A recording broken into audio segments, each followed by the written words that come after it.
Bonjour à tous, bienvenue pour cette conférence consacrée à l'IA, à l'intelligence artificielle, ici sur Municipalia 2024. Voilà, j'ai le plaisir d'accueillir Antoine Hublet. Antoine Hublet, vous êtes programme manager chez Digital Wallonia, vous travaillez aussi chez Agoria, c'est correct? Je suis bien Non, renseigné? mais par contre, au Pas chez sein de Agoria. Digital Wallonia Foréailles, on retrouve différentes organisations, Voilà. dont l'agence du numérique, dont Agoria, et bien d'autres que je ne vais pas citer. Voilà, exactement. Un grand merci d'être présent. En tout cas, Antoine, David Guillemot, vous êtes IT manager du côté de la ville d'Ath. Oui, Bienvenue. bonjour. Bonjour. Et Marc Brusquin, directeur des projets spéciaux des partenariats chez Sivadis. On reviendra vers vous. Bonjour, oui. Là tout de suite, bonjour et bienvenue à tous les trois pour partager votre expertise en intelligence artificielle. On va commencer tout de suite avec Antoine Hublet, c'est à vous. Juste après, on va attendre la fin de la présentation. Ça nous est arrivé toute la journée, vous inquiétez pas. Ça dure pas longtemps. À vous. Allons-y. Bonjour à toutes et à tous. Les présentations ont déjà été faites. Je suis en charge du programme régional qu'on appelle Digital Wallonia Foréailles et donc qui est dédié à l'intelligence artificielle. Et en fait, dans le cadre de ce programme, on fait beaucoup d'actions, des actions de sensibilisation, des actions de formation, des actions de valorisation de projets de recherche. Mais on fait surtout de l'accompagnement et du financement de projets en matière d'intelligence artificielle. Alors, je ne sais pas qui a le pointeur. Il est juste à côté de vous. C'est Très bien, le merci. gros bouton vert. Ok, super. Voilà, ce sera mieux comme ça. Et donc, dans le cadre de ce programme, on finance un tas de projets. Et donc, je vais, dans un premier temps, essayer d'introduire en vous donnant une vue d'ensemble des projets en intelligence artificielle qu'on retrouve dans le secteur public. À savoir qu'on a déjà financé plus de 400 projets depuis 2020, avec différents niveaux de maturité technologique, en Wallonie uniquement. Et parmi ces 400 projets, on retrouve 10% de projets qui sont des projets du secteur public. Et donc des projets dédiés aux villes, aux communes, aux intercommunales, aux provinces, ou encore à des services de secours. Et en fait, oui, l'IA, ça touche tout le monde. Et je vais essayer de vous le démontrer en quelques minutes. Alors, on a ici un premier slide, un slide qui montre qu'en fait, on retrouve beaucoup l'IA dans la partie gestion administrative. Alors, je vous rassure tout de suite, l'IA, ce n'est pas une baguette magique. L'IA ne va pas voler votre job. Par contre, l'IA, c'est un super outil pour vous épauler dans des tâches qui sont répétitives ou à faible valeur ajoutée. Et c'est notamment les projets qu'on rencontre avec la ville d'Ath, avec la ville de Soigny ou encore avec le bureau économique de la province de Namur. Et je vais me focaliser sur le bureau économique de la province de Namur. C'est un projet en fait qui visait tout simplement à répondre aux plaintes des citoyens vis-à-vis de la collecte des déchets. Alors, il faut savoir que quand on reçoit, ou en tout cas quand le BEP reçoit des plaintes des citoyens en matière de collecte des déchets, 70% des plaintes sont des plaintes qu'on appelle fondées et 30% sont des plaintes infondées. Donc par exemple, un citoyen envoie « le camion poubelle n'a pas ramassé ma poubelle hier ». Et pourtant, en fait, c'était tout simplement un jour férié. Et ça, ce type de réponse, ou en tout cas adresser une réponse au citoyen qui vous envoie « mon camion poubelle n'est pas passé hier alors que c'était un jour férié », c'est juste très très ennuyant de répondre à ce type de demande. Et d'où le fait, aujourd'hui, que le BEP s'appuie sur des technologies d'intelligence artificielle pour pouvoir automatiser ou en tout cas proposer des drafts de réponses à destination des collaborateurs du BEP pour les épauler sur des questions qui n'ont pas beaucoup de sens et afin que le collaborateur se penche sur des questions qui ont vraiment beaucoup de sens et donc qui prennent plus de temps avec justement les citoyens qui ont des vraies questions.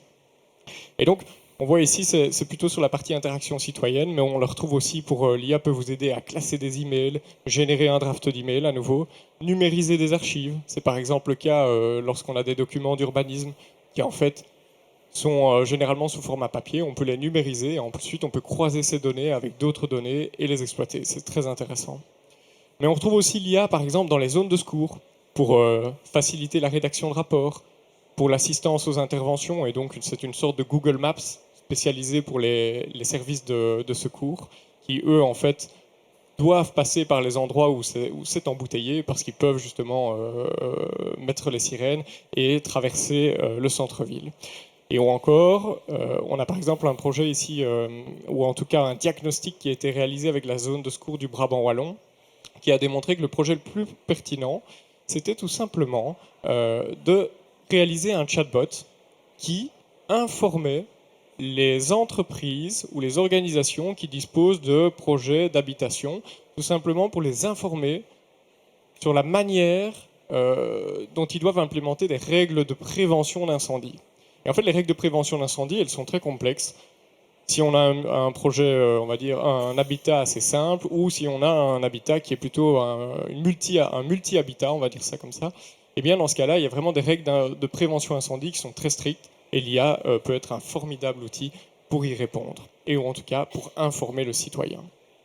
Un projet un peu plus ambitieux ici, c'est un projet avec la ville de Liège, qui vise à faire un jumeau numérique de la ville. Alors on voit ici, du coup, ce jumeau numérique reprend des informations sur je ne vais pas dire le trafic routier, mais plutôt les routes, on va dire, de la ville, qui peuvent être croisées avec notamment des informations sur la qualité des routes, sur les travaux qui sont à réaliser. On a également une cartographie de la végétation, ou encore des buildings, qui peut être croisée avec des informations sur la thermographie des toitures. Ou en tout cas la déperdition thermique des toitures qui se fait via un scan d'un avion qui passe au-dessus de la ville. Et enfin, un dernier projet, tout simplement pour vous inspirer, pour vous montrer un peu l'étendue des possibilités en matière d'intelligence artificielle. C'est un projet avec la ville de Namur qui vise à optimiser la gestion des places de parking. Et en fait, vous voyez au-dessus à droite une image d'une petite voiture avec des caméras sur le toit. C'est une scan-car. Cette scan-car, elle passe 1 à 2 fois par jour dans la ville de Namur, pour pouvoir identifier, ok, une place est occupée, une place est libre, à quelle heure et quels sont les endroits les plus fréquentés et les heures où on a le plus de fréquentation. Et l'objectif, c'est pouvoir rediriger le citoyen, l'automobiliste, vers les zones les plus accessibles. Alors je ne vais pas rentrer dans les détails de chacun de ces projets, je vais laisser la parole aussi aux autres orateurs, mais j'espère que ce petit tour de projet vous a déjà montré l'étendue des possibilités et j'espère que les personnes qui sont avec moi sur ce petit podium vous convaincront de l'usage et de l'intérêt de l'intelligence artificielle pour vos services. Merci beaucoup Antoine pour cette présentation. On passe tout de suite à David Guillemot pour la ville d'Ath. Oui, bonjour. Donc, je vais vous présenter notre projet Jedi. Donc, le jeu de mots était trop tentant pour ne pas le faire, en fait. C'est donc tout ce qui est une gestion de courrier assistée par de l'intelligence artificielle. Je vais vous montrer une courte vidéo du fonctionnement. Alors, ça va être quelque chose. Donc, c'est un projet en partenariat donc avec NSI. Donc, je vais avancer.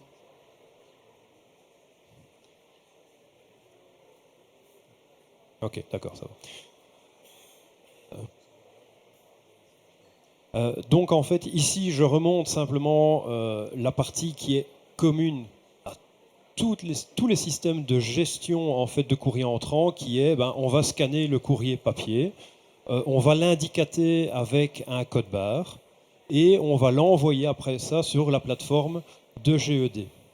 Et donc là, c'est vraiment montrer voilà, l'ensemble des points de passage. Donc on arrive dans une interface qui indique, ok, vous avez un nouveau courrier. On rentre sur la signalétique et là, tous ceux qui doivent gérer du courrier au quotidien sur une plateforme vont voir en fait des champs qui sont assez connus. C'est-à-dire, ok, le courrier, il vient de qui ? Il a pour objet telle chose et il doit être envoyé dans tel service. Le but ici, c'est d'utiliser l'IA, on le voit très rapidement, c'est pour, en gros, qu'un maximum de champs soit pré-remplis à l'avance.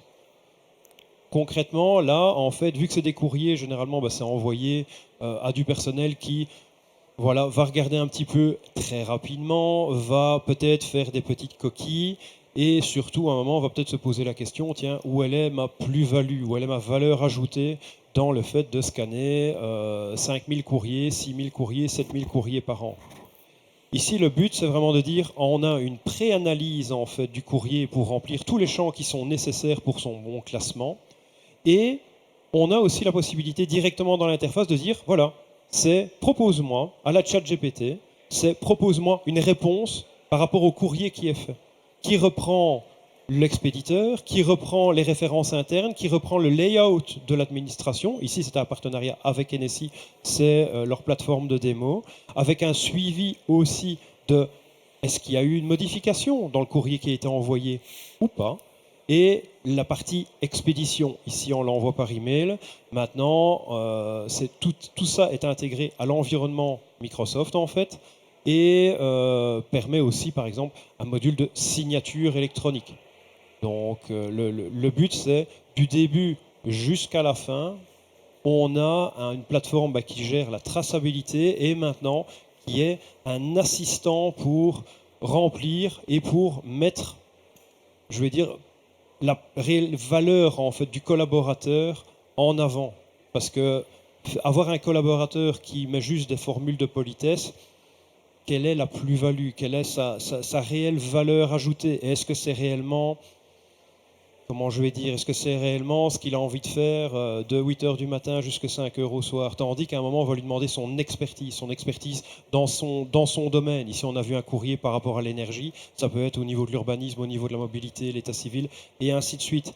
Si, avec un courrier, j'arrive à gagner 30 secondes sur la rédaction d'un courrier, 1 minute, 2 minutes, 3 minutes, et qu'il faut juste changer une petite phrase, le pari est déjà gagné parce que la gestion administrative, et là on a pris le cas d'un courrier entrant papier, le mail est également prévu dans le système, et le but c'est de gagner du temps sur des tâches à faible valeur ajoutée, et vraiment de dire ok, votre courrier va être traité plus rapidement avec une réponse d'expert en fait au niveau de l'administration. Voilà, ça c'est pour la petite partie démo. On m'a demandé de faire court. J'ai fait court. Merci beaucoup. Donc voilà. Merci beaucoup David pour cette présentation. On passe tout de suite à Marc Brusquin pour Sivadis. Est-ce que la vidéo est en ordre? Impeccable. Voilà, vous pouvez y aller Marc. Donc je vais faire une courte présentation puisqu'une vidéo permet d'accompagner mes propos. Donc en premier lieu, Sivadis, qui sommes-nous? Nous sommes éditeurs de logiciels, on est un acteur majeur au niveau des pouvoirs locaux pour les accompagner avec un service en termes de logiciels et de support en Wallonie et à Bruxelles. Aujourd'hui, on a le plaisir de vous partager l'avancée que l'on a fait au travers de l'IA et on a un engagement aussi dans la société, c'est de mettre l'IA comme un pilier central dans notre activité de développement au service de tous et donc des citoyens et des pouvoirs locaux. Le projet, on a réalisé 3 projets de démonstration, 3 projets de faisabilité de l'IA et on va vous les exposer dans la petite vidéo. Hop. Donc, quelle démarche avons-nous aujourd'hui chez Sivadis? D'abord, la sensibilisation, définir une stratégie et surtout être éthique. Donc au travers de formations à l'éveil sur l'IA auprès de nos collaborateurs, mais également des séances d'inspiration pour mobiliser la direction par rapport au projet et à ce que l'IA peut apporter dans l'entreprise, mais aussi pour nos clients et les citoyens. Se garantir d'une éthique et d'une bonne gouvernance. Donc on a établi une charte éthique qui permet d'assurer pour l'ensemble de nos développements de respecter l'humain, de respecter le RGPD, de respecter la donnée et donc la sécurité. On définit nos orientations stratégiques. On a fait des objectifs à court terme qui ont pour mission de renforcer l'efficacité dans le travail de nos collaborateurs. Je pense notamment au développement, d'apporter une amélioration et une efficience au support des clients pour vraiment, dans un langage naturel, pouvoir les soutenir et simplifier au quotidien la vie de nos collaborateurs également par rapport à certains développements. Je pense qu'on est une société commerciale, la rédaction d'offres ou d'autres types de travaux. On vise aussi à moyen terme, et c'est un des objets de notre propos, c'est d'apporter des réponses pour les citoyens. Et ça, c'est super important parce que c'est une vraie démarche de simplification administrative. Elle a été réalisée au travers de démarches et de gestion qui sont proposées sur des sites Internet, mais le langage naturel, rien de plus facile pour arriver directement à l'objet, et vous le verrez dans la vidéo. Ce premier modèle de la vidéo, on va vous parler de la démarche administrative qui est simplifiée par un chatbot qui est multilingue. On est parti sur une collaboration avec l'administration communale de Scarbeck qui est son service population. Et donc l'objectif, c'était d'aider les citoyens dans une démarche au niveau de la population. L'avantage, c'est disponible 24 heures sur 24, 7 jours sur 7. Ça permet aux citoyens de travailler dans la langue de son choix. Et aujourd'hui, l'expérience du test, c'est 25 langues différentes. Et vous verrez, on a un exemple qui est basé sur l'arabe. Donc ça permet aussi de montrer qu'on est inclusif dans les écritures et dans les différentes populations d'une commune. On est en phase de test, bien évidemment, ce sont des démonstrateurs, donc ça permet de montrer les avancées que l'on peut faire. Derrière ça, on va modéliser, on va créer la structure qui permettra de réaliser réellement des produits. Et puis, le meilleur des feedbacks, c'est que nous avons eu la chance d'avoir l'Échevin qui a participé à 2 ateliers. Et pour lui, il a souligné l'importance de ce résultat en disant que vraiment c'était quelque chose qui permettait de rencontrer les attentes des citoyens. Et il est vraiment très motivé pour avancer dans le projet. Le deuxième élément, c'est d'avoir un support au niveau des applications métiers directement auprès des administrations.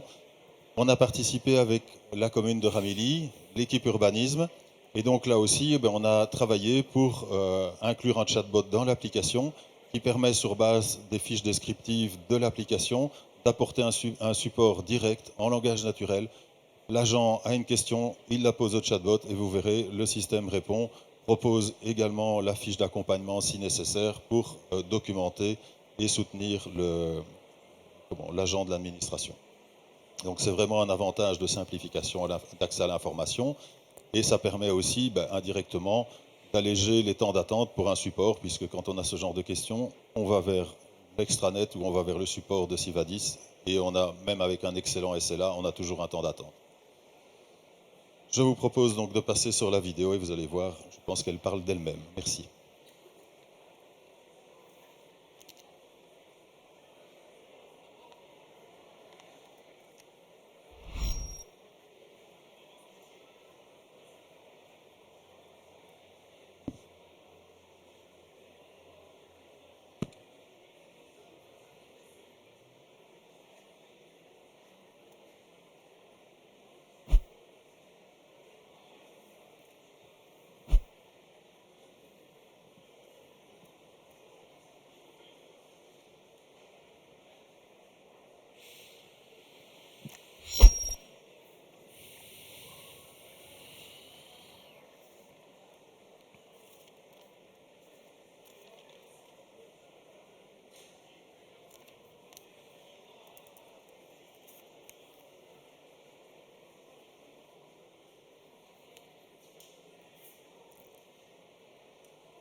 Voilà, ça s'est déroulé dans un silence religieux, mais merci de votre attention. J'espère que ça vous a été explicite. Merci. Voilà, il faudra penser à une petite musique peut-être pour la prochaine version. On la fera. Un grand merci en tout cas, Antoine. Je me tourne vers vous par rapport à cette intelligence artificielle. C'est quelque chose qui peut faire un peu peur, qui paraît un peu éloigné, qui est plutôt contrôlé par les géants du web. Mais est-ce que c'est à la portée de tous ? Alors oui, l'IA est à portée de tous. Et alors je vais parler côté secteur privé, dans le sens où ça vous parlera probablement plus. On finance donc une majorité de projets pour le secteur privé, une partie pour le secteur public. Parmi les entreprises qu'on finance, c'est en réalité 80% de PME qui sont financées aujourd'hui dans le cadre du programme Digital Wallonia for AI. L'IA, ça concerne en fait tous les services, le service marketing, le service administratif, le service comptabilité. Et pour vous donner un autre exemple, on finance également 7 hôpitaux et 6 projets sur 7 n'ont pas des projets qui concernent l'aide au diagnostic, contrairement à ce qu'on peut penser, mais en fait, ce sont des projets qui visent à aider le médecin, à aider l'ensemble des collaborateurs dans le traitement de tâches administratives. Et donc l'IA, c'est vraiment super important. L'IA, elle concerne tout le monde. Elle peut s'appliquer à toute problématique du métier. Elle est là pour vous aider, pour résoudre des problèmes, pour résoudre, on va dire, pour faire des tâches. On va dire, c'est un peu votre stagiaire. Et donc, il faut aujourd'hui que vous puissiez vous appuyer sur cette technologie pour tout simplement profiter, on va dire, ou être au cœur de votre métier, c'est-à-dire au contact humain ou dans des tâches à plus haute valeur ajoutée. Marc, qu'est-ce que vous donneriez comme conseil aux communes qui s'intéressent à l'intelligence artificielle, mais qui ne savent peut-être pas très bien comment aborder ces problématiques qu'est-ce qu'elles doivent faire? C'est quoi la première étape? Je pense qu'Antoine vient d'expliquer au travers de la démarche de tremplin. Donc c'est une démarche en fait où il faut bien cadrer son projet, bien voir vers où on veut aller. C'est aussi la démarche que Sivadis a entrepris en faisant ses proof of concept, c'est de se dire qu'est-ce qu'on peut projeter, qu'est-ce qu'on peut apporter, quelle est la valeur ajoutée que l'on va avoir, puisque derrière toute cette solution IA se place de la mise en œuvre, du respect de la sécurité. Donc ça veut dire qu'il faut mettre dans un environnement privé.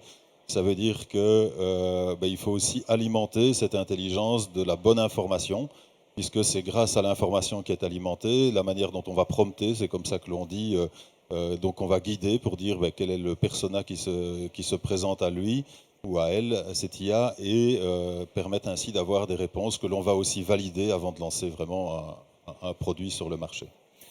David Guimot, vous avez parlé de ChatGPT, de ces nouvelles formes d'intelligence artificielle dites génératives. Est-ce qu'on peut déjà en profiter aujourd'hui des performances de ces outils-là?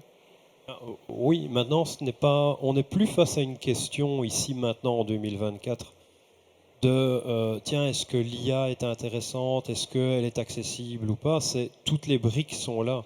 Le but ici, on a fait un partenariat donc avec Enesis, à un moment, on a assemblé des Lego ensemble. La technologie, elle est là, la technologie, elle est présente. L'IA peut aider dans l'analyse, l'IA peut aider dans la génération, l'IA peut aider dans l'extrapolation des données. Si vous avez suivi l'ensemble des démonstrations et des séminaires qui ont été donnés, le schéma est logique. On prépare les datas, on monte un peu quand même ses compétences pour comprendre dans quel domaine on évolue, et puis on met en place l'IA parce que c'est le next step logique, et il n'y aura même pas à se poser la question, est-ce qu'on va utiliser l'IA ou pas? On va l'utiliser, mais on va le laisser à sa juste place. C'est-à-dire c'est un assistant, c'est pas quelqu'un qui décide à la place, dans notre cas, du fonctionnaire, et les règles d'éthique sont clairement très importantes sur des processus vraiment d'analyse et de sélection.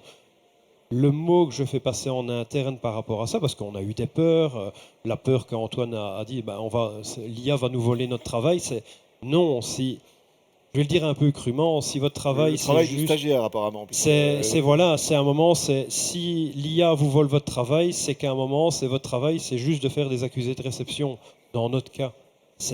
Non, vous avez une plus-value. Le plus-value de l'accueil du citoyen, de pouvoir le prendre en charge, une administration, c'est ça aussi, au-delà des hauts profils et vraiment des plans stratégiques, de grandes réflexions. C'est un moment, le citoyen vient parce que nous sommes sa première interaction avec l'État. Et nous sommes, voilà, le terme anglais de public servant, c'est vraiment ça qui est important. C'est vraiment ça qu'il faut mettre en avant. L'IA est là comme assistant pour nous faire gagner du temps parce que on est en 2024.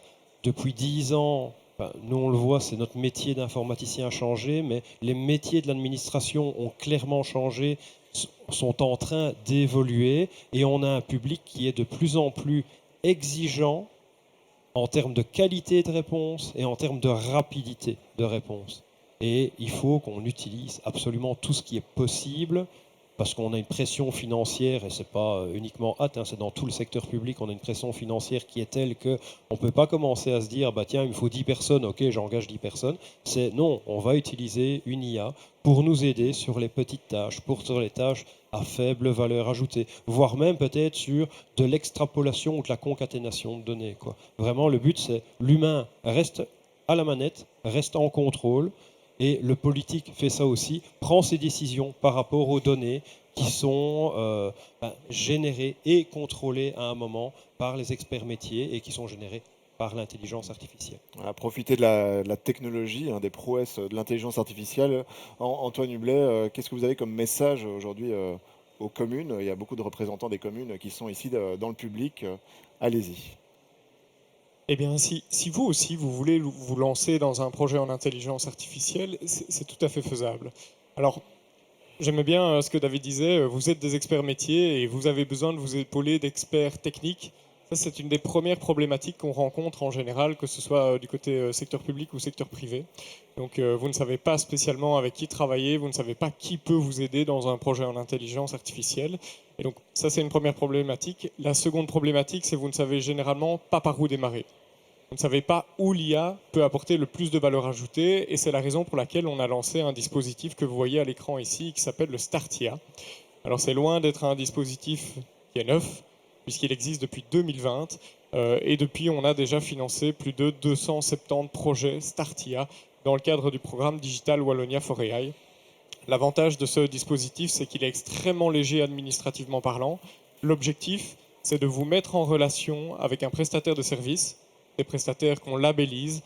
Sivadis en fait partie via NRB. On a cité Sagacify a aussi contribué au projet de la ville date. Et donc, tous ces prestataires, on connaît leur expertise technique, on connaît leur expertise sectorielle et on est capable de vous conseiller sur base de vos besoins, sur base de vos attentes, le prestataire adéquat.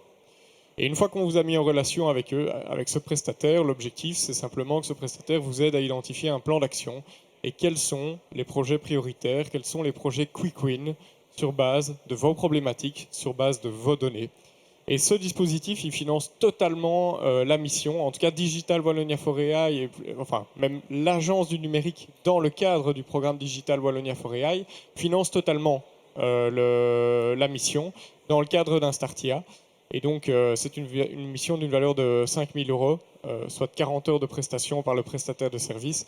C'est accessible en continu, donc je vous invite vraiment à vous renseigner sur ce dispositif.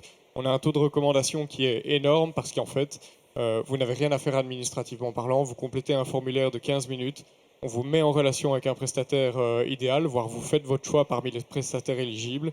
Et ensuite, vous démarrez votre mission. Et c'est là que vous aurez plus d'informations sur quels sont les projets les plus pertinents à lancer, quel est le coût d'implémentation d'un projet en IA. Donc renseignez-vous, ça vaut le coup. Et Merci. je me permets juste une dernière. Il y a un second projet aussi, donc on ne s'arrête pas au cadre, ou en tout cas on ne s'arrête pas au stade du Startia. Il existe une seconde aide qui vous permet d'aller plus loin et de financer concrètement un proof of concept, donc tester la faisabilité technique de la solution avec le prestataire de votre choix. Et là, on parle d'une subvention qui va jusqu'à 28 000 €, c'est 70% de financement. C'est une mission de 6 mois et ça fonctionne sous forme d'appel à projet. On a un appel en cours aujourd'hui qui se termine le 1er mai, mais il y en aura bien d'autres par la suite. En tout cas, je l'espère. Si je peux juste rajouter, parce que forcément Antoine vend ses initiatives, mais en tant que commune, c'est vraiment ça. Vous avez un projet qui est dans votre tête, vous ne savez pas si c'est possible ou pas, c'est vous appelez Antoine ou ses collègues. C'est réellement ça qui va vous permettre de cerner si votre projet est faisable ou pas, si l'étendue est clairement quelque chose qui est possible. C'est en tant que commune, c'est vraiment votre porte d'entrée et surtout la porte d'entrée qui évite de dire tiens, j'ai un projet d'IA, je vais prendre le premier gars qui passe. Non, les experts qui ont été validés, les experts sont validés par l'agence du numérique et remplissent toute une série de conditions en fait qui permettent de dire ok, on a un partenaire dans nos projets et dans la construction d'une solution. Clairement, je fais partie des 98% qui recommandent et des 100% qui recommandent. Voilà, des recommandations, donc des outils à votre disposition, il ne faut pas hésiter. Un grand merci en tout cas à nos orateurs, à nos panélistes, on peut les applaudir.